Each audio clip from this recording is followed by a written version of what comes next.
আসসালামু আলাইকুম। আপনারা শুনছেন সর্বশেষ আন্তর্জাতিক সংবাদ। শুরুতে শিরোনাম করে বিস্তারিত। ইরানের সঙ্গে যুদ্ধবিরতি এখন লাইফ সাপোর্টে আছে বলে জানিয়েছেন ট্রাম্প। গোপনে পাকিস্তানের ঘাঁটিতে যুদ্ধবিমান সরিয়ে নিয়েছিল ইরান। বট ভুয়া আইডি নিয়ে পাকিস্তানকে নিশানা নেতানিয়াহুর। যুক্তরাষ্ট্রের অস্ত্র দিয়ে একদিন যুক্তরাষ্ট্রেই হামলা করবে ইরান। সর্বশেষ থাকছে যুদ্ধের সময় আমিরাতকে আয়রন ডোম দেয় ইসরায়েল। এতক্ষণ শুনছেন সংবাদ শিরোনাম, এখন বিস্তারিত। তার আগে অনুরোধ থাকবে ভিডিওতে লাইক দিন এবং ভিডিও সম্পর্কে আপনার গুরুত্বপূর্ণ মতামত কমেন্ট করে জানিয়ে দিন। ইরানের সঙ্গে যুদ্ধবিরতি এখন লাইফ সাপোর্টে আছে ট্রাম্প। যুদ্ধবন্ধে যুক্তরাষ্ট্রের প্রস্তাবের যে জবাব ইরান দিয়েছে তা প্রত্যাখ্যান করেছেন মার্কিন প্রেসিডেন্ট ডোনাল্ড ট্রাম্প। সরাসরি তিনি বলে দিয়েছেন এই প্রস্তাব কোনোভাবেই গ্রহণযোগ্য নয়। ফলে দুই দেশের মধ্যে চলমান যুদ্ধবিরতি নিয়ে শঙ্কা দেখা দিয়েছে। হুঁশিয়ারি দিয়ে ট্রাম্প বলেছেন তেহরানের সঙ্গে ওয়াশিংটনের যুদ্ধবিরতি এখন লাইফ সাপোর্টে আছে। সম্প্রতি যুক্তরাষ্ট্রের ওই প্রস্তাব আলোচনায় আসে। এতে দুপক্ষ রাজি হলে স্থায়ীভাবে যুদ্ধ বন্ধ হতো। পরে আলোচনার মাধ্যমে একটি চুক্তির দিকে এগোত দুই দেশ। গত রোববার ওই প্রস্তাবের জবাব দেয় ইরান। সেখানে যুদ্ধের ক্ষতিপূরণ, মার্কিন নৌ অবরোধ প্রত্যাহার, আবার হামলা না চালানোর প্রতিশ্রুতি এবং ইরানের ওপর থেকে নিষেধাজ্ঞা তুলে নেওয়া সহ নানা দাবির কথা জানায় তেহরান। ওই জবাবের কয়েক ঘণ্টার মধ্যে সামাজিক যোগাযোগ মাধ্যম ট্রুথ সোশ্যালে পোস্ট দেন ট্রাম্প। সেখানে তিনি লেখেন, এটা আমার পছন্দ হয়নি, এটা পুরোপুরি অগ্রহণযোগ্য। পরে গতকাল সোমবার আবার তিনি লেখেন, আমি বলবো যুদ্ধবিরতি এখন বড় লাইফ সাপোর্টে আছে, যেন একজন চিকিৎসক এসে বলছেন, সে মহাশয় আপনার প্রিয়জনের বেঁচে থাকার সম্ভাবনা প্রায় 1%। সাংবাদিকদের কাছে ট্রাম্প লাইফ সাপোর্ট নিয়ে বক্তব্যটি দেন হোয়াইট হাউসে। এর পরপরই চুক্তি নিয়ে তিনি বলেন, আমি মনে করি এটা খুবই সম্ভব।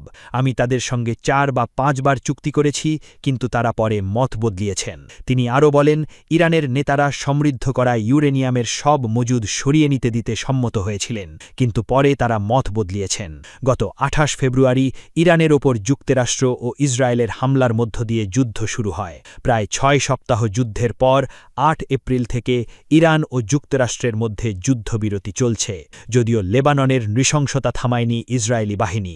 সোমবারও লেবাননের সরকার জানিয়েছে, আগের 24 ঘণ্টায় ইসরায়েলের হামলায় দেশটিতে অন্তত 51 জন নিহত হয়েছেন। এদের মধ্যে 2 জন বাংলাদেশীয় ছিলেন। সূত্র রয়টার্স। গোপনে পাকিস্তানের ঘাঁটিতে যুদ্ধবিমান সরিয়ে নিয়েছিল ইরান।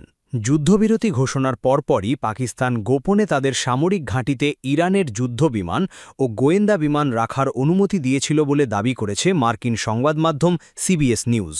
যদিও সে সময় ইসলামাবাদ নিজেদের ওয়াশিংটন ও তেহরানের মধ্যকার কূটনৈতিক মধ্যস্থতাকারী হিসাবে তুলে ধরেছিল।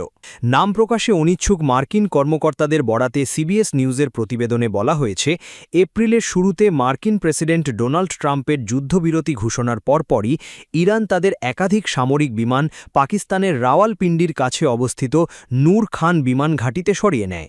এসব বিমানের মধ্যে ইরানি বিমানবাহিনীর একটি RC-130 গোয়েন্দা বিমানও ছিল বলে দাবি করা হয়েছে। মার্কিন কর্মকর্তাদের মতে ইরান তাদের অবশিষ্ট সামরিক সম্পদকে মার্কিন হামলা থেকে রক্ষা করতে এই পদক্ষেপ নেয়।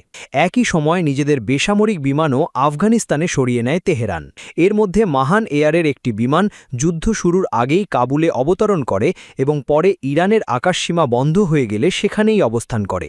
তবে পাকিস্তান এই অভিযোগ সরাসরি অস্বীকার করেছে। দেশটির এক শীর্ষ কর্মকর্তা সিবিএস নিউজকে বলেন, একটি বড় শহরের কেন্দ্রস্থলে অবস্থিত সামরিক ঘাঁটিতে বিপুল সংখ্যক বিদেশি সামরিক বিমান গোপনে রাখা বাস্তবসম্মত নয়। প্রতিবেদনে আরও বলা হয়েছে, ইরান ও আফগানিস্তানের মধ্যে বিমান সরিয়ে নেওয়ার ঘটনাও নিরাপত্তা বিচারে করা হয়েছিল। এক আফগান বেসামরিক বিমান চলাচল কর্মকর্তা জানিয়েছেন, পরে তালেবান কর্তৃপক্ষ ওই ইরানি বিমানটিকে কাবুল থেকে হেরাত বিমানবন্দরে সরিয়ে নেয়, যাতে পাকিস্তানি হামলা এড়ানো যায়। যদিও তালেবানের মুখপাত্র জাবিউল্লাহ মুজাহিদ এই দাবি নাকচ করে দিয়েছেন। মার্কিন কর্মকর্তারা মনে করছেন পাকিস্তান একদিকে ওয়াশিংটনের কাছে নিজেকে আঞ্চলিক স্থিতিশীলতার মধ্যস্থতাকারী হিসাবে উপস্থাপন করছিল, অন্যদিকে তেহরান ও বেজিংয়ের সঙ্গে সম্পর্ক নষ্ট না করতে গোপনে ইরানকে সাহায্য দিচ্ছিল। প্রতিবেদনে পাকিস্তানের সঙ্গে চীনের ঘনিষ্ঠ সামরিক সম্পর্কের বিষয়টিও তুলে ধরা হয়েছে। স্টকহোম ইন্টারন্যাশনাল পিস রিসার্চ ইনস্টিটিউটের তথ্য অনুযায়ী 2020 থেকে 2024 সালের মধ্যে পাকিস্তানের আমদানিকৃত অস্ত্রের প্রায় 80% এসেছে চীন থেকে। এদিকে ইরান ও যুক্তরাষ্ট্রের মধ্যকার যুদ্ধবিরতি কার্যকর থাকলেও অঞ্চলে উত্তেজনা পুরোপুরি কমেনি। হরমুজ প্রণালীর আশেপাশে ছোট ছোট সংঘর্ষ ও ড্রোন হামলার ঘটনা অব্যাহত রয়েছে। সংযুক্ত আরব আমিরাত দাবি করেছে, গত সপ্তাহে একাধিক হামলার পর আবারও ইরানি ড্রোন তাদের ভূখণ্ড লক্ষ্য করে হামলা চালিয়েছে। অন্যদিকে ইরান যুদ্ধ শেষ করার শর্ত হিসাবে যুক্তরাষ্ট্রের কাছে যুদ্ধ ক্ষতির ক্ষতিপূরণ, হরমুজ প্রণালীর ওপর নিজেদের সার্বভৌমত্বের স্বীকৃতি এবং নিষেধাজ্ঞা প্রত্যাহারের দাবি করেছে। তবে ডোনাল্ড ট্রাম্প সেই প্রস্তাবকে সম্পূর্ণ অগ্রাহ্য বলে প্রত্যাখ্যান করেছেন। বিশ্লেষকদের মতে মধ্যপ্রাচ্যের যুদ্ধবিরতি এখনও অত্যন্ত ভঙ্গুর অবস্থায় রয়েছে এবং যুক্তরাষ্ট্র, ইরান, পাকিস্তান ও চীনের ভূরাজনৈতিক অবস্থান নতুন করে আঞ্চলিক উত্তেজনা বাড়িয়ে তুলতে পারে। বট ও ভুয়া আইডি নিয়ে পাকিস্তানকে নিশানা নেতানিয়াহুর। ইসরায়েলের প্রধানমন্ত্রী বেনিয়ামিন নেতানিয়াহু দাবি করেছেন, সামাজিক যোগাযোগ মাধ্যমে বট ফার্ম ও ভুয়া অ্যাকাউন্ট ব্যবহার করে যুক্তরাষ্ট্র ও ইসরায়েলের ঘনিষ্ঠতা খারাপ করার চেষ্টা চলছে। তার অভিযোগ, এ ধরনের অপপ্রচারে সবচেয়ে বেশি সক্রিয় পাকিস্তান। রোববার মার্কিন সংবাদমাধ্যম সিবিএস নিউজের এক অনুষ্ঠানে যুদ্ধাপরাধের অভিযোগে আন্তর্জাতিকভাবে সমালোচিত নেতানিয়াহু বলেন, বিভিন্ন দেশ পরিকল্পিতভাবে ভুয়া পরিচয়ে অনলাইনে বিভ্রান্তিকর প্রচারণা চালাচ্ছে, তবে সবচেয়ে বেশি সক্রিয় পাকিস্তান। তার ভাষ্য, এসব ভুয়া অ্যাকাউন্টের মাধ্যমে এমন বার্তা ছড়ানো হচ্ছে যাতে মনে হয় যুক্তরাষ্ট্রের সাধারণ মানুষ ইসরায়েলের প্রতি সমর্থন হারিয়ে ফেলছে। নেতানিয়াহু বলেন, কিছু দেশ সংগঠিতভাবে বট ফার্ম পরিচালনা করছে। সামাজিক যোগাযোগ মাধ্যম ব্যবহার করে তারা এমন ধারণা তৈরি করতে চায় যে আমেরিকানরা আর ইসরায়েলের পাশে নেই। মূল উদ্দেশ্য যুক্তরাষ্ট্র ইসরায়েল সম্পর্কের মধ্যে দূরত্ব তৈরি করা। তিনি আরও দাবি করেন, অনেক সময় আমেরিকান পরিচয়ে ভুয়া বার্তা পাঠানো হয়। উদাহরণ হিসেবে তিনি বলেন, মেসেজে লেখা থাকে, আমি টেক্সাসের একজন নাগরিক, সবসময় ইসরায়েলকে সমর্থন করেছি, কিন্তু এখন আর পারছি না। অথচ অনুসন্ধান করলে দেখা যাবে ওই বার্তাটি পাকিস্তানের কোনো বেসমেন্ট থেকে পাঠানো হয়েছে। তবে নেতানিয়াহুর এমন দাবির পক্ষে তাৎক্ষণিকভাবে কোনো স্বাধীন প্রমাণ উপস্থাপন করা হয়নি। যুক্তরাষ্ট্রের অস্ত্র দিয়ে একদিন যুক্তরাষ্ট্রেই হামলা করবে ইরান। যুদ্ধক্ষেত্রে অবিস্ফোরিত অবস্থায় পাওয়া মার্কিন ও ইসরায়েলি অস্ত্র এখন ইরানের সামরিক গবেষণাগারে, আর এ নিয়েই নতুন করে আলোচনা শুরু হয়েছে আন্তর্জাতিক অঙ্গনে।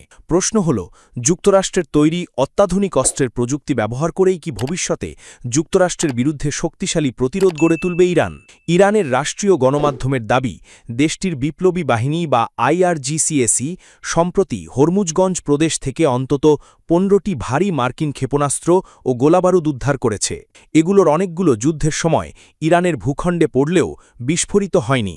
উদ্ধার হওয়া অস্ত্রের মধ্যে রয়েছে যুক্তরাষ্ট্রের অত্যন্ত শক্তিশালী GBU-57 বাংকার বাস্টার বোমা। প্রায় 13,000 কেজি ওজনের এই বোমা 18 মিটার পুরু কংক্রিট বা প্রায় 200 ফুট মাটি ভেদ করে ভেতরে বিস্ফোরণ ঘটাতে পারে। মাটির নিচে থাকা গোপন বাংকার বা স্থাপনা ধ্বংসে এটি ব্যবহার করা হয়। এছাড়া ইরান টমহক ক্ষেপণাস্ত্র, AGM-158 ক্ষেপণাস্ত্র এবং MQ-9 ড্রোনের অংশবিশেষও পেয়েছে বলে দাবি করা হয়েছে। ইরানের কট্টরপন্থী সংবাদ মাধ্যমগুলো বলছে, এসব অস্ত্র এখন দেশটির কারিগরি ও গবেষণা ইউনিটের হাতে রয়েছে। সেগুলো বিশ্লেষণ করে নতুন প্রযুক্তি তৈরির কাজ চলছে। বিশ্লেষকদের মতে, ইরান এখন এসব অস্ত্রের রিভার্স ইঞ্জিনিয়ারিং করার চেষ্টা করবে, অর্থাৎ অস্ত্রগুলো খুলে এর নকশা, প্রযুক্তি ও কার্যপদ্ধতি বুঝে একই ধরনের প্রযুক্তি তৈরি করার চেষ্টা করা হবে। এক্ষেত্রে ইরানের আগের অভিজ্ঞতাও রয়েছে। 2011 সালে ইরান যুক্তরাষ্ট্রের অত্যাধুনিক RQ-170 গোয়েন্দা ড্রোন অক্ষত অবস্থায় নিজেদের নিয়ন্ত্রণে আনার দাবি করেছিল। পরে সেই প্রযুক্তির আদলে তারা নিজস্ব ড্রোন তৈরি করে। বর্তমানে বিভিন্ন যুদ্ধে ব্যবহৃত ইরানের শাহেদ ড্রোনের পেছনে সেই অভিজ্ঞতার প্রভাব রয়েছে। ইরান অতীতে মার্কিন হক ক্ষেপণাস্ত্রের প্রযুক্তি অনুসরণ করেও নিজেদের সংস্করণ তৈরি করেছিল। বিশ্লেষকদের মতে, যদি ইরান এই নতুন অস্ত্রগুলোর প্রযুক্তিগত কাঠামো বুঝে ফেলতে পারে, তাহলে ভবিষ্যতে মার্কিন প্রযুক্তির হামলা ঠেকানো তাদের জন্য অনেক সহজ হয়ে যাবে। ইরানের কট্টরপন্থী মহল থেকে ইতোমধ্যে এসব প্রযুক্তিগত তথ্য রাশিয়া ও চীনের মতো দেশগুলোর সঙ্গে ভাগাভাগির আহ্বান জানানো হয়েছে। বিশ্লেষকদের আশঙ্কা, এমনটি হলে বৈশ্বিক সামরিক ভারসাম্যে বড় ধরনের পরিবর্তন আসতে পারে। মধ্যপ্রাচ্য বিষয়ক বিশ্লেষকরা বলছেন, এই পরিস্থিতি যুক্তরাষ্ট্রকে তাদের সামরিক প্রযুক্তির নিরাপত্তা আরও জোরদার করতে বাধ্য করবে। একই সঙ্গে ভবিষ্যতে যুদ্ধক্ষেত্রে ব্যবহৃত অস্ত্রের প্রযুক্তি সুরক্ষায় নতুন কৌশলও নিতে হতে পারে ওয়াশিংটনকে। ইরানের রাষ্ট্রীয় টেলিভিশনের এক উপস্থাপক সম্প্রতি মন্তব্য করেন, অবিস্ফোরিত ক্ষেপণাস্ত্রগুলো রিভার্স ইঞ্জিনিয়ারিংয়ের মাধ্যমে একদিন উপহার হিসেবেই ফিরিয়ে দেওয়া হবে, অর্থাৎ ভবিষ্যতে প্রতিপক্ষের অস্ত্রই হয়তো একদিন তার বিরুদ্ধে ব্যবহার করা হতে পারে। যুদ্ধের সময় আমিরাতকে আয়রন ডোম দেয় ইসরায়েল। ইরানের সঙ্গে যুদ্ধ চলাকালে সংযুক্ত আরব আমিরাতকে আকাশ প্রতিরক্ষা ব্যবস্থা আয়রন ডোম দিয়েছে ইসরায়েল। জাতিসংঘে নিযুক্ত মার্কিন দূত মাইক ওয়ালস বিষয়টি নিশ্চিত করেছেন। স্থানীয় সময় সোমবার 11 মে জাতিসংঘের ইসরায়েলি মিশেল আয়োজিত অনুষ্ঠানে মাইক ওয়ালস প্রথমবারের মতো প্রকাশ্যে এটি জানিয়েছেন। সংবাদমাধ্যম টাইমস অফ ইসরায়েল জানিয়েছে, আমিরাত ইসরায়েলের দেওয়া আয়রন ডোম ব্যবহার করে ইরানের ছোড়া মিসাইল ভূপাতিত করেছে। মার্কিন দূত বলেন, আমরা দেখেছি আমিরাত ইসরায়েলের দেওয়া আয়রন ডোম ব্যবহার করেছে। এদিকে মার্কিন সংবাদ মাধ্যম ওয়াল স্ট্রিট জার্নাল সোমবার জানিয়েছে, মার্কিন যুক্তরাষ্ট্রের সঙ্গে যুক্ত হয়ে ইরানে গোপনে হামলা চালায় সংযুক্ত আরব আমিরাত। তবে আমিরাত এখনও পর্যন্ত প্রকাশ্যে হামলার কথা স্বীকার করেনি। ওয়াল স্ট্রিট জার্নাল বলেছে, আমিরাতের হামলার মধ্যে ছিল ইরানের লাভান দ্বীপের একটি তেল শোধনাগার। এই হামলাটি হয় এপ্রিলের শুরুর দিকে। তখন ইরানের সঙ্গে যুদ্ধবিরতির ঘোষণা দেন মার্কিন প্রেসিডেন্ট ডোনাল্ড ট্রাম্প। হামলাটি যুদ্ধবিরতির আগে নাকি পরে হয়েছে সেটি স্পষ্ট করেনি সংবাদ মাধ্যমটি।